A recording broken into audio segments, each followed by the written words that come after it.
श्री शिवाय नमस्तुभयम। दोस्तों, आप सभी लोग जानते हैं कि 19 सितंबर 2024 यानी गुरुवार के दिन पितृपक्ष की द्वितीया तिथि पड़ रही है दोस्तों।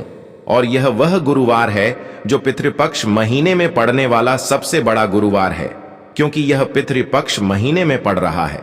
और आप सभी लोग जानते हैं कि पितृपक्ष का महीना 18 सितंबर से शुरू होकर 2 अक्टूबर तक चलेगा।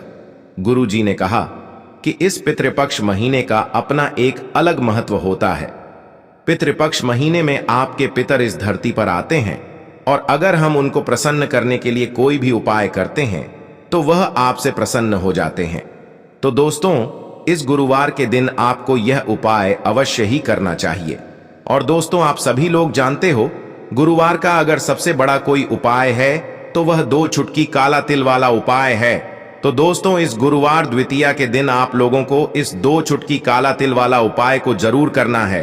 बहुत सारे लोग होंगे जिन लोगों ने इस उपाय को ना किया हो, मतलब पूरा साल निकल गया, उन्होंने किसी भी दिन इस 2 चुटकी काला तिल वाला उपाय को ना किया हो। पर दोस्तों, आपके पास एक आखिरी मौका बचा हुआ है जो कि 19 सितंबर के दिन है। तो इस दिन आप लोगों को इस वाले उपाय को जरूर कर लेना है। भले ही आपने पूरे साल भर इस उपाय को ना किया हो, पर अगर आपने इस श्राद्ध पक्ष महीने की द्वितीय तिथि के दिन अगर इस वाले उपाय को कर लिया तो आपको इस उपाय को करने का वह फल मिलेगा जिसकी आपने कभी कल्पना भी नहीं करी होगी। इसीलिए आप लोग इस वाले उपाय को एक बार जरूर कर लेना, ताकि आप लोगों के हाथ से यह मौका ना जा सके और आपको इस उपाय को करने का फल मिल सके। दोस्तों, यह उपाय पंडित जी ने अपनी अब्बी की ही शिव महापुराण की कथा में बताया है, जिस उपाय को आज हम आपको बहुत अच्छे से समझाने वाले हैं। इस वीडियो को देखने के बाद इस उपाय को समझने के लिए आपको कोई और वीडियो को देखने की जरूरत नहीं पड़ेगी। तो चलिए दोस्तों, उपाय को शुरू करते हैं।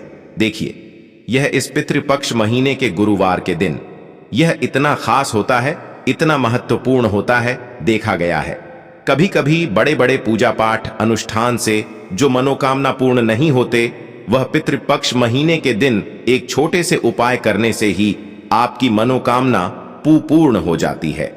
और बहुत सारे लोगों ने इस उपाय को किया भी है और उनको इस उपाय को करने का फल भी जरूर मिला है। अगर आप लोग भी इस उपाय को करना चाहते हैं तो आप इस उपाय को पहले अच्छे से समझ लेना, सुन लेना, उसके बाद करना। आपको इस उपाय का फल जरूर मिलेगा। और इस उपाय को कर लेने से आपके घर में चाहे किसी भी प्रकार की दुख और समस्या क्यों ना चल रही हो, आपको उसका कारण भी नहीं पता है कि भाई यह समस्या किस कारण से चल रही है, उसका कुछ भी कारण हो सकता है। जैसे पितृदोष हो सकता है या किसी भी तरह का मंगल दोष भी हो सकता है। तो इस दिन आप लोगों को एक चुटकी काला तिल वाला उपाय कर लेना है। यह एक ऐसा उपाय है जिस उपाय को अगर किसी विशेष दिन पर किया जाए तो भाई उस विशेष दिन का जो है वह तो हमें मिलता ही मिलता है। पर हमने उस दिन पर इस 2 चुटकी काला तिल वाला उपाय को किया है तो हमें उससे भी बड़ा फल मिलता है, और फल बहुत जल्दी मिलता है, क्योंकि आप इस उपाय को बहुत ही बड़े और विशेष दिन पर कर रहे हो। तो चलिए अब उपाय के बारे में बात करते हैं। लेकिन उससे पहले आप लोगों को यह जानना आवश्यक है कि आखिर यह उपाय किस समय करना है, किसको करना है और कैसे करना है। तो चलिए हम आगे आपको वीडियो में एक एक करके बता देते हैं। लेकिन उससे पहले अगर आप लोग हमारे चैनल पर नए हैं तो हमारे चैनल को सब्सक्राइब कर लेना और इस वीडियो को लाइक करके कमेंट बॉक्स में श्री शिवाय नमस्तुभ्यम ओम नम शिवाय जरूर टाइप कर देना। तो दोस्तों, इस 2 चुटकी काला तिल वाला उपाय को हमें इस गुरुवार द्वितीया के दिन कैसे करना है, किसको करना है, किस समय करना है और कहां पर करना है, यह सारे सवालों के जवाब आपको इस वीडियो में मिल जाएंगे। और जो यह वीडियो देखेगा भाई, उसको 2 चुटकी काला तिल वाला उपाय जरूर करना चाहिए, क्योंकि इस दिन काला तिल का भी बहुत ही बड़ा और विशेष महत्व होता है। और जब बात आ जाए 2 चुटकी काला तिल वाला उपाय की, तो यह सोने पे सुहागा वाली बात हो जाती है और यह एक बहुत ही बड़ा उपाय हो जाता है इस गुरुवार द्वितीया का। तो अब दोस्तों, इस 2 चुटकी काला तिल वाला उपाय को आखिर करना किसको है, सबसे पहले हम लोग वह बात जान लेते हैं। तो देखो, घर की जो बड़ी माताएं बहनें होती हैं, उन माताओं बहनों में से कोई भी एक बड़ी माता बहन इस वाले उपाय को कर सकती है। और दोस्तों, अगर आप चाहें तो अपने घर में से सभी सदस्यों को भी इस उपाय को करवा सकते हैं। अगर किसी व्यक्ति की खुद की कोई मनोकामना है, खुद की कोई दुख और परेशानी है जो कि वह अपने लिए ही करना चाहता है, इस वाले उपाय को तो वह खुद अपने लिए भी कर सकता है। बाकी अगर कोई घर में से ऐसा है जो कि अपने पूरे घर परिवार की सुख और शांति के लिए यह वाला उपाय करना चाहता है, तो भाई वह भी कर सकता है, उसमें भी कोई दिक्कत वाली बात नहीं है। कहने का मतलब यह है कि इस उपाय को हर एक सदस्य भी कर सकता है और पूरे घर परिवार के सदस्य के लिए घर की बड़ी माताओं बहनों में से कोई एक माता बहन भी कर सकती है। माताएं बहनें अगर घर में उपस्थित ना हो या वह यह वाला उपाय ना कर पा रही हो, तो फिर घर का कोई बड़ा सदस्य भी इस 2 चुटकी काला तिल वाला उपाय को कर सकता है, चाहे फिर वह पुरुष ही क्यों ना हो, उसमें कोई भी दिक्कत वाली बात नहीं है। उसके बाद में दोस्तों जो अगला प्रश्न निकल कर आता है वह यह आता है इस उपाय को लेकर कि आखिर इस उपाय को हमें किस समय करना है, सुबह के समय करना है कि शाम के समय करना है। तो देखो, इस वाले उपाय को आप लोग सुबह के समय भी कर सकते हो और शाम के समय प्रदोष काल में भी कर सकते हो। अब अगर आप पूछो कि भाई साहब सबसे उत्तम समय कौन सा रहेगा इस 2 चुटकी काला तिल वाला उपाय को करने का, तो हम आपसे बस यही कहेंगे कि इस उपाय को आप सुबह के समय करेंगे तो ज्यादा बेहतर होगा। बाकी अगर शाम के समय भी करेंगे तो भी अच्छा होगा, उसमें कोई भी दिक्कत वाली बात नहीं है। तो अब दोस्तों जो अगली सबसे बड़ी और महत्वपूर्ण बात आती है वह यह आती है कि सुबह अगर हम उपाय को करेंगे तो हमें कितने बजे से ले कितने बजे तक के बीच में करना है, और शाम के समय प्रदोष काल में करेंगे तो हमें कितने बजे से लेकर कितने बजे के बीच में करना है। तो देखो, सुबह जितनी जल्दी हो सके आप उपाय को करने की कोशिश करना। बाकी अगर किसी कारणवश लेट भी हो जाओ, थोड़ी देर भी हो जाए, तो 10 या 11 बजे तक भी आप उपाय कर लेना, पर 12 बजे से ज्यादा देरी ना हो, ठीक है? इस बात का ध्यान रखना। उसके बाद में दोस्तों अगर शाम के समय प्रदोष काल की बात करें, प्रदोष काल का जो समय है होता है वह शाम के 6 बजे से शुरू हो जाता है। मतलब शाम के 6 बजे से लेकर 7 बजे के बीच का जो समय होता है, यह समय प्रदोष काल का समय होता है। पर अब इस उपाय को 7 या 8 बजे के बीच में भी कर सकते हो। मतलब शाम के 6 बजे से रात 8 बजे के बीच में आप कभी भी इस वाले उपाय को कर सकते हो, उसमें कोई भी दिक्कत वाली बात नहीं है। परंतु गुरुवार के दिन कोशिश करना कि समय के अंतर्गत ही कर लो। किसी कारणवश ना कर पाओ तो थोड़ा देरी से भी कर सकते हो, आपको उपाय का फल जरूर मिलेगा। अब यह जो पितृपक्ष के दिन होते हैं, इन दिनों में जब आप यह उपाय करेंगे जो हम आपको बताने वाले हैं, गौ माता से जुड़ा हुआ उपाय है। देखिए, गौ माता के अंदर हमारे पितरों का ही वास माना जाता है। गौ माता हो गई, कुत्ते हो गए, है ना, पेड़ों में बरगद का पेड़ हो गया, पीपल का पेड़ हो गया, इन सभी में हमारे पितरों का वास माना जाता है। पक्षियों में कौवा हो गया जिसके अंदर हमारे पितरों का वास माना जाता है। तो ऐसा समझ लीजिए कि जब भी जीवन में दुख बढ़ जाए, कष्ट बढ़ जाए, धन को लेकर आप परेशान रहने लगे, कर्जे जैसी समस्याएं जीवन में बढ़ रही हैं, आपके घर में संतान को लेकर बहुत दुख है, आप अपने घर के लड़ाई झगड़े से परेशान रहते हैं, घर में कोई ना कोई झगड़ा करता ही रहता है, आप सोच सोच कर परेशान रहते हैं कि कैसे घर में शांति आएगी, कैसे घर में सुख समृद्धि आएगी। अब ये समझ लीजिए कि अगर घर में लगातार झगड़ा लड़ाई यह चीजें आपको देखने को मिल रही हैं, घर में आपके कोई भी व्यक्ति सुखी नहीं है, कर्जा घर में लोगों के सर पे है, तो पितृ आपके कहीं ना कहीं नाराज हैं। देखिए, पितृ दोष जब घर में होता है ना, तो ऐसा नहीं कि आपको देखने से पितृ दोष दिखेगा। इसका आप अंदाजा लगा सकते हैं घर में होने वाली घटनाओं से, जैसे कि खाना आप खाते हैं या घर का कोई भी सदस्य खाना खाता है, अगर उस खाने में कहीं ना कहीं बाल निकलता है ना, या वह खाना गिर जाता है खाते खाते, तब भी आपके घर में पितृ दोष है, यानी पितृ आपके नाराज हैं। साथ ही साथ अचानक से घर में दुर्घटनाएं हो रही हैं, पितृ आपके नाराज हैं। अब जो उपाय आपको बताने वाले हैं, इस उपाय को कर लीजिए, पितृ भी प्रसन्न और धन को लेकर तो कभी आपको परेशान होना ही नहीं पड़ेगा। जब यह उपाय आप करेंगे तो जो हमारी गौ माता होती है, इनमें 33 कोटि देवी देवताओं का वास भी होता है और हमारे पितरों का वास भी माना जाता है। अब आपको करना क्या है, जिस दिन भी आप अपने घर में पितृपक्ष में अपने पितरों को प्रसन्न करने के लिए उपाय करते हैं, है ना, जो भी आप उनको खाने में देते हैं, आपको क्या करना है कि अपने घर में मान लीजिए आप पूरी बनाते हैं या खीर बनाते हैं, आपने पूरी लेनी है खीर लेनी है या गुड़ भी आप यहाँ ले सकते हैं और उस पूरी पर रखकर आपको गौ माता को जरूर से पूरी और खीर निकालनी है या पूरी और गुड़ निकालना है और खिलाना है, क्योंकि बहुत सारे लोग हैं जो गौ माता को नहीं खिलाते हैं। जैसे मान लीजिए पक्षी को रख दिया है, न कै को रख दिया और फिर गौ माता को नहीं खिलाया। ऐसा बिल्कुल नहीं करना है। आपको पितृपक्ष में कोशिश करें कि आप गौ माता को गुड़ रोटी या फिर गुड़ पूड़ी जो भी आप अपने घर में बनाते हैं, सबसे पहले आपको गौ माता को खिलाना चाहिए। कभी आपके पिता आपसे नाराज नहीं रहेंगे, पितृ हमेशा प्रसन्न रहते हैं और कभी पितृ दोष की वजह से आपके जीवन में धन को लेकर आपको परेशानियों का सामना नहीं करना पड़ता है।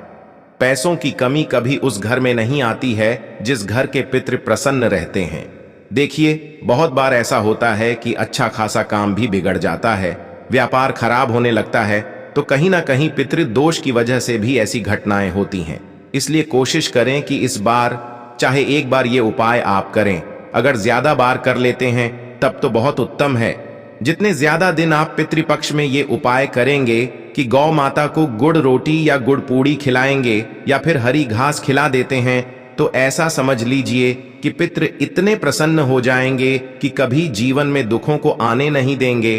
तो हमेशा प्रयास करें कि आप गौ माता से जुड़ा हुआ यह उपाय जरूर करें।